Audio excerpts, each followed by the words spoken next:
Welcome students. আজকে তোমাদের অ্যাসকাস development নিয়ে আলোচনা করব।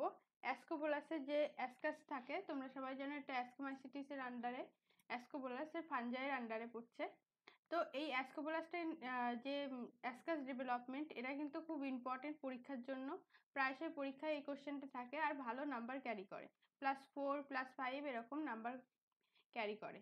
তো দেখো, এই যে তোমাদের ফানজাইয়ের যে সিলেবাস আছে তার আন্ডারে দেখো অ্যাসকোমাইকোটিনা বলে যে ফ্যামিলিটা আছে, সেই ফ্যামিলির আন্ডারে পড়ছে অ্যাসকোবোলাস।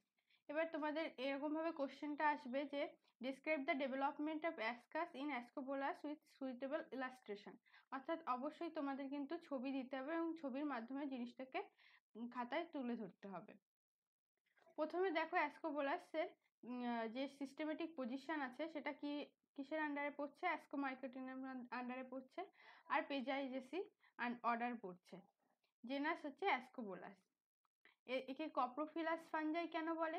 কপ্রোফিলাস ফানজাই অনেক সময় শর্ট কোশ্চেন আসতে পারে যে কপ্রোফিলাস ফানজাই কেন বলে। কপ্রোফিলাস ফানজাই মানে হচ্ছে যেগুলো ডাঙ্কের উপরে থাকে, যে সমস্ত ফানজাইগুলো ডাঙ্কের উপরে জন্মায় সেগুলোকে বলা হয় কপ্রোফিলাস ফানজাই। এর রিপ্রোডাকশন যদি আমরা দেখি, ভেজিটেটিভ মিনসের মাধ্যমেও হয়, অর্থাৎ প্ল্যান্ট বডি কোথাও যে মাইসেলিয়া আছে সেটা কোথাও ছিঁড়ে গেল বা ভেঙে গেল, সেখান থেকেও তারা আবার নতুন করে মাইসেলিয়া তৈরি করে ফেলে। এটা হচ্ছে ভেজিটেটিভ স্ট্রাকচার। আর আসেক্সুয়াল রিপ্রোডাকশন হয় ওইডিয়া, প্যাপুলোস্পোর এই ধরনের স্পোরের মাধ্যমে। প্যাপুলোস্পোরটা কি? এরকম একটা গোল সেল থাকে, এটা একটু ফোলা মতো হয় এবং তার চারপাশে মাইসেলিয়াগুলো এইভাবে একটা স্পোর টাইপের তৈরি করে, এটাকে বলা হয় প্যাপুলোস্পোর। এবার হচ্ছে সেক্সুয়াল রিপ্রোডাকশন কিভাবে হয়? অ্যাসকোস্পোর। সবথেকে ইম্পর্টেন্ট হচ্ছে সেক্সুয়াল রিপ্রোডাকশনটা কিভাবে হয়। এদের যে মেল যে সেক্স অর্গান হিসেবে ধরা হয় হচ্ছে অ্যান্থেরিডিয়াকে, আর ফিমেল সেক্স অর্গান কিন্তু অ্যাসকোগোনিয়াকে ধরা হয়। অ্যাসকোবোলাস অ্যাসক্যাটিজেনাসের যে একটা ফ্যামিলি বা জিনাস, সেটার মাধ্যমে তোমাদের এখানে দেখানো হচ্ছে। মোনোসিয়াস মানে কি? একই মাইসেলিয়াতে ফিমেল সেক্স অর্গানও থাকতে পারে, মেল সেক্স অর্গানটাও থাকতে পারে, এটা হচ্ছে মোনোসিয়াস। আর হেটেরোথারি কি? মেল সেক্স অর্গানটা আলাদা মাইসেলিয়াতে হবে, আর ফিমেলটা হবে কিন্তু আলাদা মাইসেলিয়াতে, একই প্ল্যান্ট বডিতে।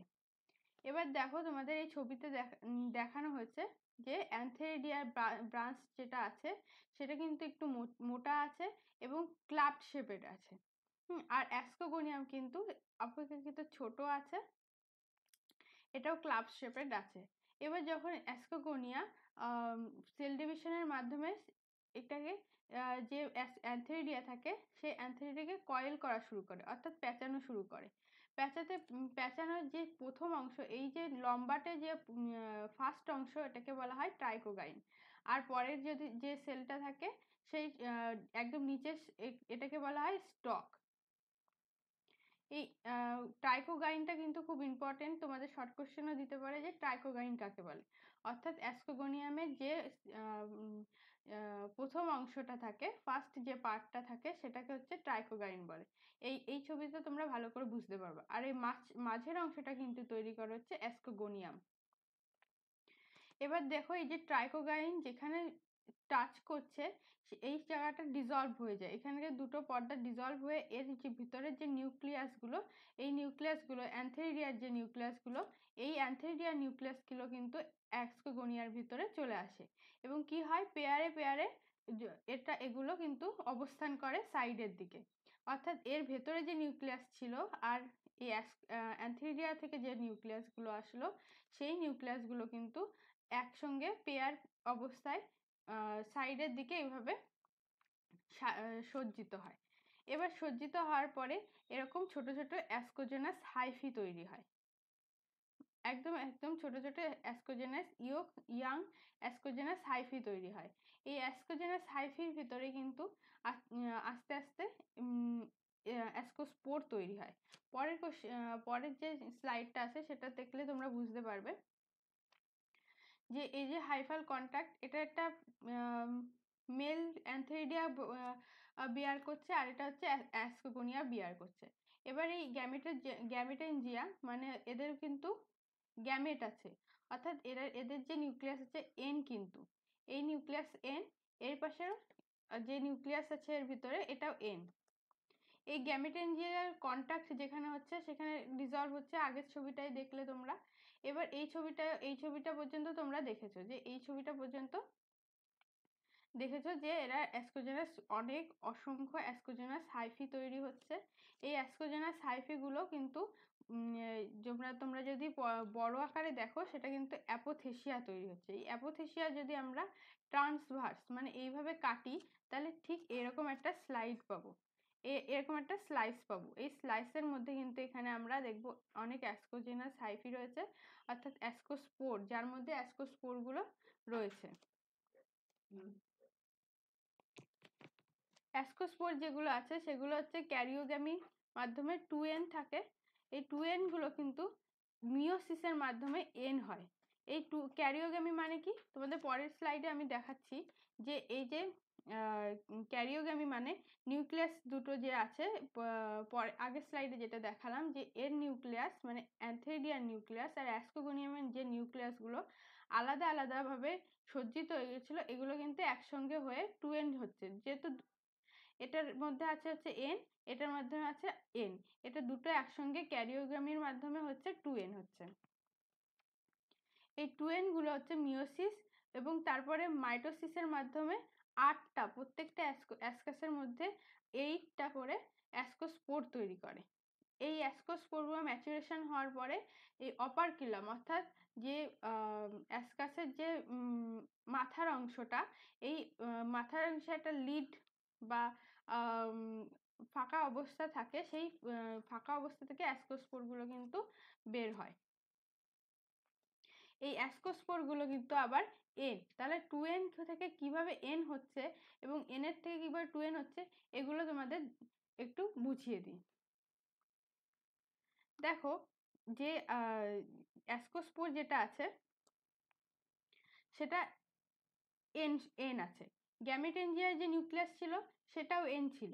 এবার যে এই গ্যামেটেনজিয়া, মেল গ্যামেটেনজিয়া আর ফিমেল গ্যামেটেনজিয়া, এটা আমরা ধরলাম অ্যাসকোগোনিয়ার যে নিউক্লিয়াস, আর এটা ধরলাম হচ্ছে অ্যান্থেরিডিয়ার নিউক্লিয়াস। ওকে, এরা কিন্তু এন, এরা ক্যারিওগেমি হচ্ছে, ক্যারিওগেমির মাধ্যমে দুটো নিউক্লিয়াস মিশে যাচ্ছে, মিশে হয়ে যাচ্ছে কিন্তু 2n।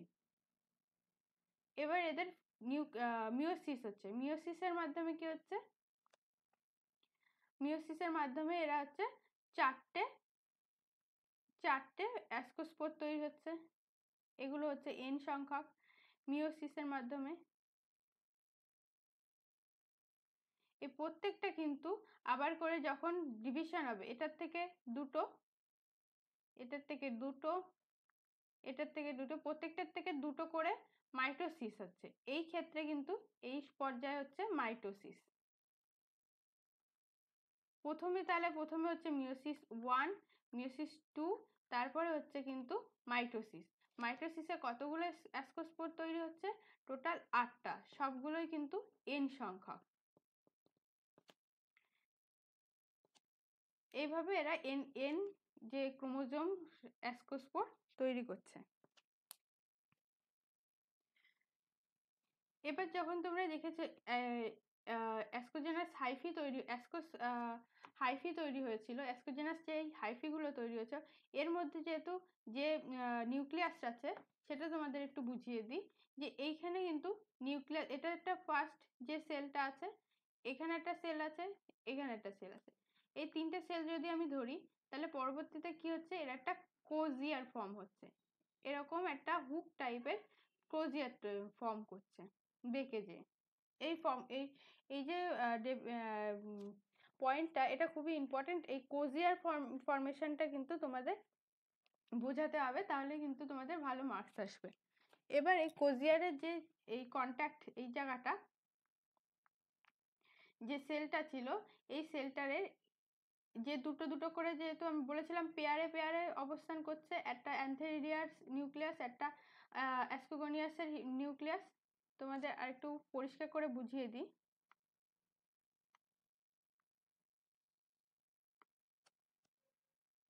দেখো এখানে যখন অ্যাসকোজেনাস হাইফিতে যে নিউক্লিয়াস গুলো ছিল এগুলো কিন্তু পেয়ারে পেয়ারে ছিল, একটা অ্যান্থেরিডিয়ার আর একটা অ্যাসকোগোনিয়াস। এটা যখন এরকম কোজিয়ার ফর্ম হচ্ছে,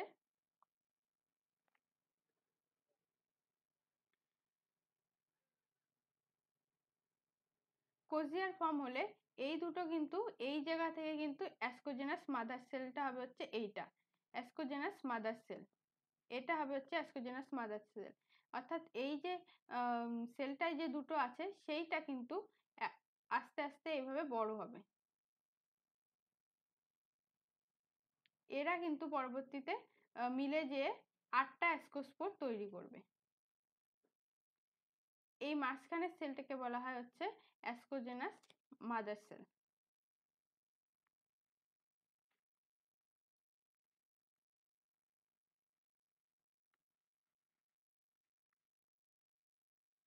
তাহলে তোমরা অ্যাসকোজেনাস মাদার সেলটা বুঝতে পারলে কিভাবে হুক টাইপের তৈরি হয়ে অ্যাসকোজেনাস মাদার সেলটা তৈরি হয়, সেটা তোমাদের এখানে দেখানো হলো।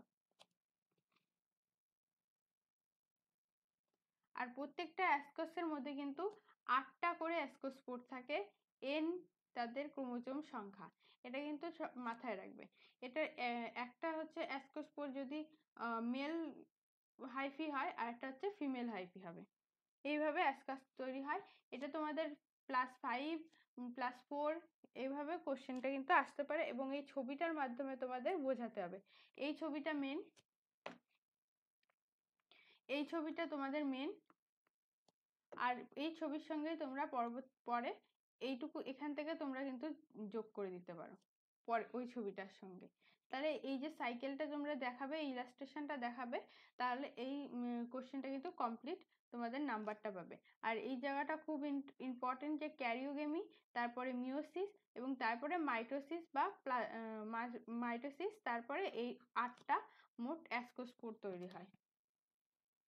আশা করি তোমরা বুঝতে পেরেছো। এরপরেও যদি কোনো কোশ্চেন থাকে তাহলে আমাকে কমেন্টে জানাও, আর ভিডিওটা অনেক বেশি শেয়ার করো যাতে বন্ধুরা তোমাদের এই ভিডিও বুঝতে পারে ব্যাপারটা। আর চ্যানেলটাকে সাবস্ক্রাইব করে রাখো, এতে পরবর্তীতে আরো ভালো ভালো ভিডিও আসবে যাতে তোমাদের পড়াশোনার সাহায্য হয়। Thank you.